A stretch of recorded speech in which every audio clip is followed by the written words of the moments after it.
Hello दोस्तों, आज की कहानी है गलती। मेरा नाम निशा है। मेरी शादी रवि से 1 साल पहले हुई थी। रवि एक बड़े शहर में अच्छी नौकरी करते हैं।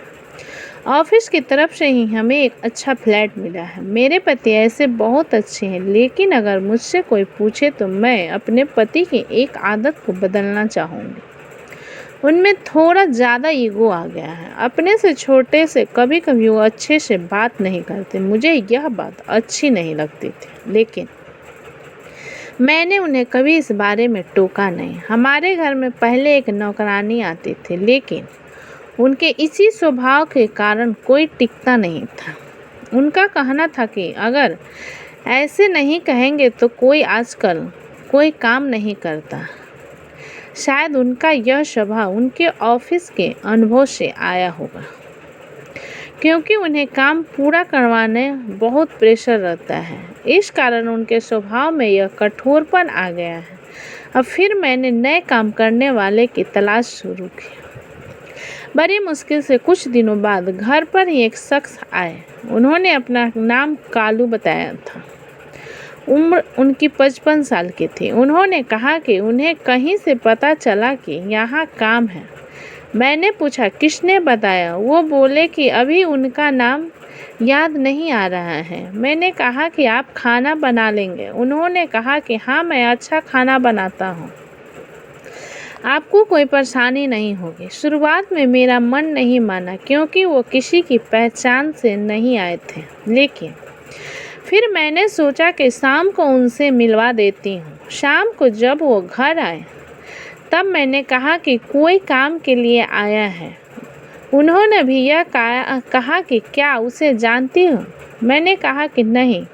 वो कालू से मिले। पूछा कि पहले भी काम किया है। वो बोले हाँ साहब। उनकी उम्र के चलते उन्होंने भी यही सवाल पूछा कि तुम खाना बना लेते हो।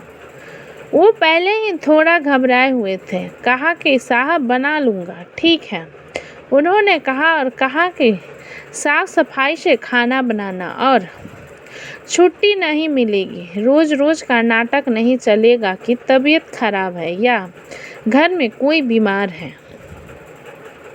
यह सब बातों का ध्यान रखना। अभी खाना बना कर दिखाओ। पसंद आया तो कल से तुम्हारी नौकरी पक्की होगी।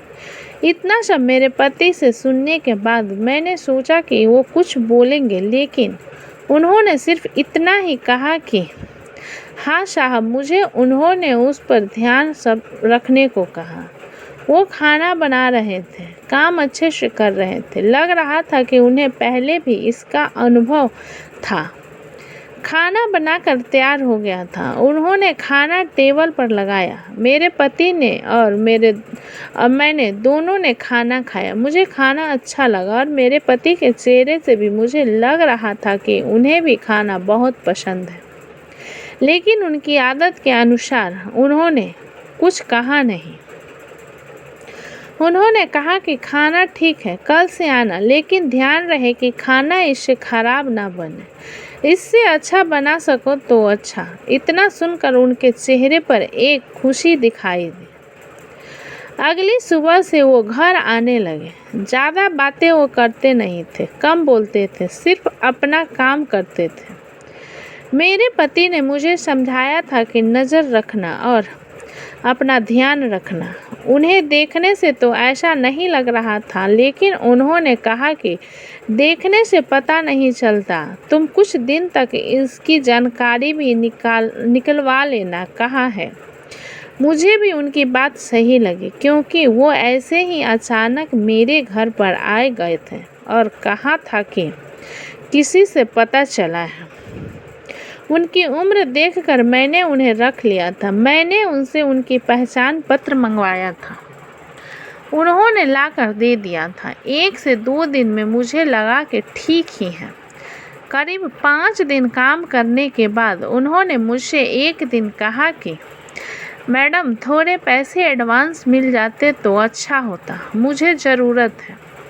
मैंने उनकी बात सुनी और उस समय मैंने भी अपने पति की तरह सोचा और उन्हें कहा कि नहीं, अभी नहीं मिलेंगे, आपको पहले ही उन्होंने सारी बात बताई थी और मैं साहब से पूछूंगी, ऐसा कहकर मैंने उनकी बात टाल दी। रवि अगले दिन कहते हैं कि उनके ऑफिस के कुछ दोस्त घर पर शाम को खाना खाने आने वाले हैं। उन्होंने कालू से कहा कि उनके दोस्तों के लिए कल स्पेशल खाना बनाना होगा। उन्होंने कहा, ठीक है साहब। शाम उनके दोस्त और उनकी फैमिली भी घर आए। 3 दोस्त के साथ उनकी पत्नी और बच्चे भी थे। खाने में 4 से 5 तरह के पकवान बनाए थे। सबने खाना बड़े चाव से खाया और तारीफ भी की। खाने के बाद हम सब बैठे बात कर रहे थे। कालू अपना काम खत्म करके जाने की तैयारी कर रहे थे। तभी उनके एक दोस्त का मोबाइल नहीं मिल रहा था। मोबाइल महंगा था, साथ ही उसमें ऑफिस के ज़रूरी नंबर और इमेज भी थी, इसलिए वो थोड़ा परेशान हुए। सभी जगह ढूंढ लिया, बच्चों से भी पूछा, लेकिन नहीं मिला। फ़ोन लगाने पर फ़ोन भी नहीं लग रहा था। हम सब मिलकर मोबाइल ही ढूंढ रहे थे कि कालू किचन में से आए और कहा कि मैडम मैं चलता हूँ। आज उनके हाथ में एक छोटा सा बैग था। उनके इतना कहने पर मेरे पति ने कहा कि रुको, मोबाइल जो तुमने चुराया है वापस दो। उन्होंने जब यह सुना तो कहा कि साहब आप क्या बोल रहे हैं, चोरी? यह तो मैं सपने में भी सोच नहीं सकता। मेरे पति ने कहा कि ठीक है, फिर तलाशी दो और चले जाना। यह सुनकर उन्होंने कहा कि नहीं, मैंने जब चोरी नहीं की तो तलाशी क्यों दूं? मेरे पति बोले कि जब चोरी की नहीं तो तलाशी से क्यों डर रहे हैं? इतना कहकर वह उनके पास गए और उनके हाथ में जो बैग था उसे लेने लगे। कालू ने बैग पकड़ा और कहा कि साहब छोड़ दीजिए, इसमें मोबाइल नहीं है। मेरे पति को गुस्सा आ गया, कहा कि एक तो चोरी करता है, उस पर आंखें भी दिखाता है, छोड़ बैग। उन्होंने उसका बैग छीना और उसकी तलाशी ली। उसमें मोबाइल नहीं था बल्कि खाना था। मेरे पति बोले कि तुम खाना चोरी करके ले जा रहे थे। कालू की आंखों से अब आंसू आने लगे। वो बोले कि मैंने चोरी नहीं की, मैडम ने कहा था मैं खाना खा कर जाऊं, तो यह मेरे हिस्से का खाना है। मेरे पोते के लिए उसने बहुत दिन हो गए अच्छा खाना नहीं खाया। साहब मेरा बेटा होता तो शायद मुझे आज यह दिन देखना नहीं पड़ता।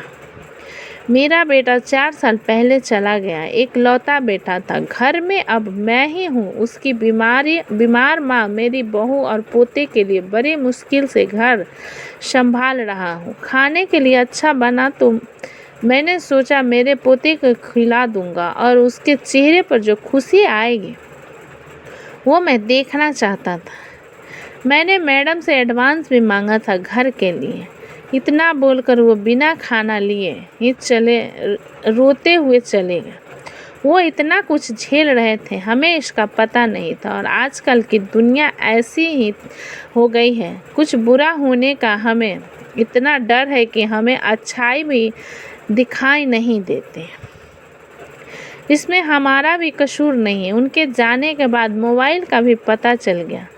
उन्हीं का बच्चा बोला कि उससे मोबाइल नीचे गिर गया था और बंद हो गया। पापा डांटेंगे इसलिए उसने मोबाइल सोफा के नीचे रख दिया। उसके पिता को इन सब के लिए शर्मिंदा होना पड़ा। पहली बार रवि की आंखों में पछतावा देखा था। रात रवि ठीक से सोए नहीं। हालांकि उन्होंने मुझसे कुछ कहा नहीं, लेकिन मुझे पता था कि उन्हें बुरा लग रहा है। सुबह मुझे पता था कि वो फिर नहीं आएंगे, इसलिए मैं जल्दी उठी और घर का काम खुद करने लगी। थोड़ी देर बाद जब दरवाजे की बेल बजी और मैंने खोला तो सामने वही थे। चुपचाप वो अंदर आकर अपना काम करने लगे। मैंने बोला, मैंने सोचा को शायद आप नहीं आओगे। वो बोले, मैंने भी सोचा था, लेकिन मैडम घर पर खाना नहीं हो तो आना ही पड़ता है। रवि ने उन्हें देखा तो जैसे उनको कुछ शांति मिले। उन्होंने 10,000 रुपये उन्हें दिए और कहा कि कल रात के लिए उन्हें माफ़ कर दें। पैसे लेने से उन्होंने मना तो मना किया तो वो बोले कि यह एडवांस है, रख लीजिए। बस इतना ही चाहिए था कालू को, थोड़ा सा कोई प्यार से बोल दे और थोड़े से पैसे। अच्छा लगा मुझे भी मेरे पति का यह बदला रूप देखकर।